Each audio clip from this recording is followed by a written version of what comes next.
ចាជំរាបសួរបងប្អូនទាំងអស់គ្នាថ្ងៃនេះនាងខ្ញុំនឹងមកប្រាប់ពីវិធីធ្វើនំក្រេបទុរេនងាយៗសាមញ្ញគ្រឿងក៏អស់តិចដែរអញ្ចឹងកុំឲ្យបងប្អូនចាំយូរយើងទៅមើលរបៀបធ្វើទាំងអស់គ្នាដោយការធ្វើនំក្រេបទុរេនហ្នឹងគឺមិនចាំបាច់យើងមានទុរេនដ៏ច្រើនដែលបានយើងអាចធ្វើញ៉ាំបានទេបងប្អូនហើយសម្រាប់សាច់ទុរេនវិញទៅតាមការចូលចិត្តរបស់បងប្អូនបើសិនជាចូលចិត្តញ៉ាំសាច់រាងច្រើនយើងដាក់រាងច្រើនអញ្ចឹងទៅ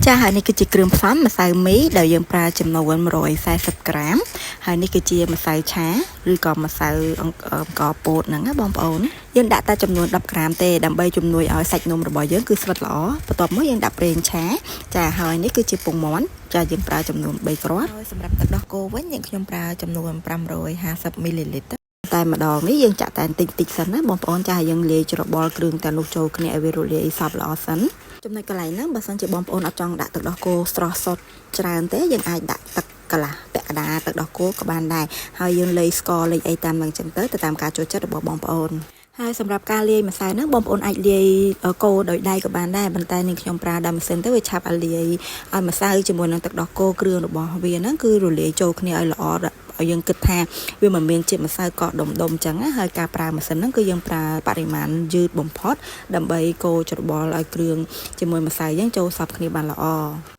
នៅពេលដែលយើងមើលឃើញថាវាម៉ត់ល្អហើយយើងចាប់ផ្ដើមចាក់ទឹកដោះគោស្រស់ដែលនៅសល់ហ្នឹងចាក់ចូលទាំងអស់តែម្ដងបន្ទាប់មកយើងលួចថែមអំបិលម៉ត់បន្តិចដើម្បីឲ្យសាច់នំរបស់យើងផ្អែមមុតល្អអញ្ចឹងណាហើយសម្រាប់ការវាយម្សៅនំហ្នឹងគឺយើងមិនមែនវាយឲ្យវាឡើងពពុះហ្មងទេគ្រាន់តែយើងវាយដើម្បីឲ្យម្សៅរបស់យើងគឺរលាយសព្វគ្នាបានល្អទេបើសិនជាបងប្អូនចង់បានពណ៌ផ្សេងបងប្អូនអាចប្រើជាពណ៌សម្រាប់ធ្វើម្ហូបធ្វើនំយើងណាចាដាក់បន្តិចចឹងទៅ4 2 3 4ប៉ុណ្ណោះចឹងទៅចាហើយថ្ងៃនេះనేనుខ្ញុំប្រើជាមួយនឹងពណ៌បៃផ្កាឈូករបៀបរៀងឈូកចឹងណាបងប្អូនចាយើងអាចប្រើពណ៌លឿងពណ៌បៃតងអីទៅតាមការចូលចិត្តរបស់បងប្អូនពេលដែលធ្វើបងប្អូនគួរតែលាយប្រេងឆាជាមួយនឹងម្សៅមុននឹងយើងដាក់ទឹកដោះគោប្រសិនជាបងប្អូនលាយទឹកដោះគោមុននឹងយើងដាក់ប្រេងឆាគឺប្រេងឆាវាមិនងាយរលាយចូលសព្វគ្នាបានល្អជាមួយនឹងម្សៅរបស់យើងទ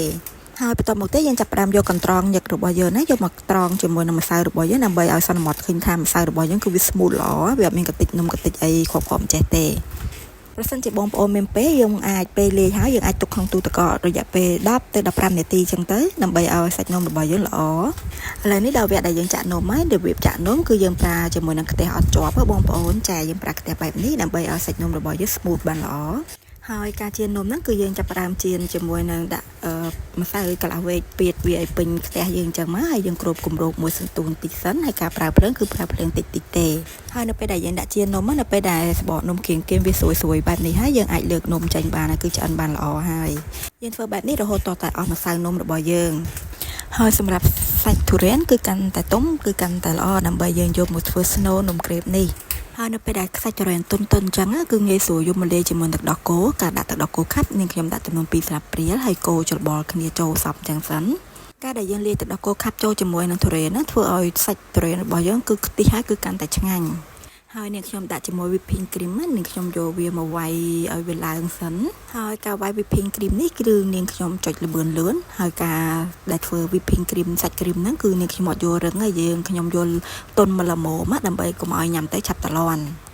ហើយនៅពេលដែលយើងវាយកុំឲ្យវារឹងពេកយកមកលាយជាមួយនឹងសាច់ទុរេនគឺធ្វើឲ្យសាច់ទុរេនរបស់យើងទុនគឺកាន់តែឆ្ងាញ់តែម្ដងបន្ទាប់មកយើងដួស whipping cream នេះចំនួន2ស្លាបព្រាដាក់ចូលទៅក្នុងសាច់ទុរេនរបស់យើង whipping cream យើងអាចប្រើជាមួយនឹងទុរេនច្រើនទេអញ្ចឹងធ្វើឲ្យយើងញ៉ាំទៅឆាប់តលាន់ហើយនៅពេលដែលបងប្អូនធ្វើគ្រីមធ្វើស្នូលទុរេនរួចរាល់ហើយកុំភ្លេចប្រើទឹកកកនៅពីក្រោមបើមិនអញ្ចឹងទេមេក្តៅបែបនេះគឺឆាប់លាយមែនតើបន្ទាប់មកយើងទៅមើលសាច់នំរបស់យើងបើសិនជាត្រជាក់ល្អហើយយើងអាចយកនំរបស់យើងមកប៉ាតជាមួយនឹងស្នូលទុរេនរបស់យើងនៅលើនោះតែម្ដងហើយសម្រាប់ការធ្វើនំក្រេបមួយនេះបើសិនជាបងប្អូនធ្វើគ្រីមកាន់តែច្រើនគឺញ៉ាំទៅឆាប់តលាប់មែនតើអញ្ចឹងយើងចាប់ផ្ដើមលាបស្នូលទុរេនមួយជាន់2ជាន់3ជាន់យើងអាចប្រើគ្រីមមួយជាន់អញ្ចឹងទៅយើងលាបរហូតតតែអស់ប្រភេទនំសាច់នំរបស់យើងណាបងប្អូនចាហើយយើងធ្វើញ៉ាំខ្លួនឯងបែបនេះនាងខ្ញុំដាក់ទុរេនច្រើនផងដែរតែគ្រីមយើងប្រើមកល្មមទេបើអញ្ចឹងយើងញ៉ាំទៅឆាប់តលាប់មែនតើឥឡូវនេះការធ្វើនំរបស់យើងរួចរាល់យើងចាប់ផ្ដើមយកកាបិតរបស់យើងមកពុះនំតែម្ដងនំយើងគ្រាន់តែពុះមកគឺក្លិនឈ្ងុយនៃទុរេនមែនតើបងប្អូននេះខ្ញុំបញ្ជាក់ត្រង់នេះតិចបងប្អូននំរបស់យើងនៅពេលដែលខ្លះសេត្រជាក់បានញ៉ាំតែឆ្ងាញ់អញ្ចឹងការធ្វើនំភ្លាមកាត់ភ្លាមវាអត់តន់រឹងល្អឯវាមានសភាពដូចក្នុងវីដេអូរបស់នេះខ្ញុំបង្ហាញចឹងវារៀងទុនអញ្ចឹងណាអញ្ចឹងពេលញ៉ាំទៅវាអត់សូវឆ្ងាញ់ដូចយើងខ្លះសេទូទឹកកកឲ្យត្រជាក់សិនទេ នៅពេលនេះផងដែរអ្នកខ្ញុំសូមអរគុណដែលបងប្អូនតាមដានវីដេអូរបស់នាងខ្ញុំយើងនឹងជួបគ្នានៅវីដេអូក្រោយទៀតណាបើសិនជាបងប្អូនមើលឃើញថាមានចំណុចខ្វះខាតត្រង់ចំណុចណាអាច comment នៅខាងក្រោមវីដេអូរបស់នាងខ្ញុំបានអរគុណបាយបាយ